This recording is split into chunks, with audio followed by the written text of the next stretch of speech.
Yo, what's up mga homes? So mga homes, no, ito yung pinroject natin nung nakaraang araw. So ay kabit na natin yung kanyang racing fairings para sa gagawin kasi itong track bike lang. So ayan na siya, no? Naikabit na natin lahat ng kaha niya. Ayan. So ikutan muna natin. Kapirasong montage muna dito sa motor na to. Napakaangas mga homies. Ayan. So ayan, o. Kita nyo kung gaano katigas yan, o.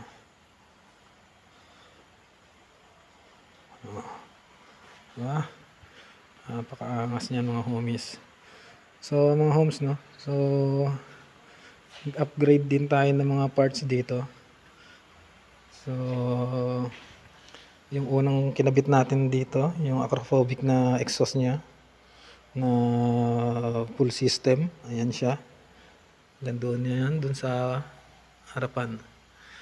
Tapos nagpalit din tayo ng yung bracket nya. Ayan yung bracket nya, kinabitan natin ng bagong bracket.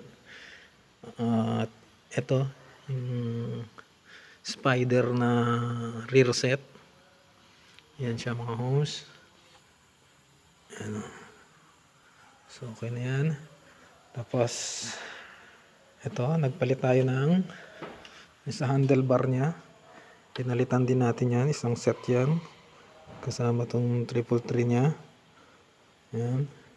So spider din yung tatak nyan mga homies.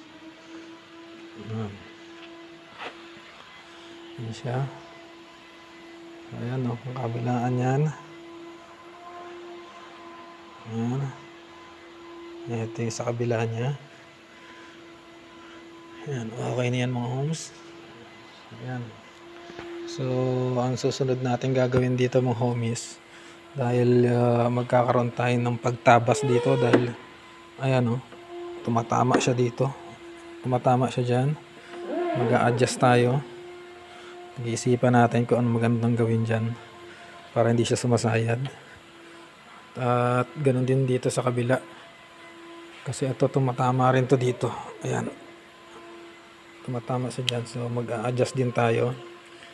Yung dito sa ilalim, tinabasan ko to kasi nga sumasayad yung sahos ng nya. Ayan, ito sumasayad to.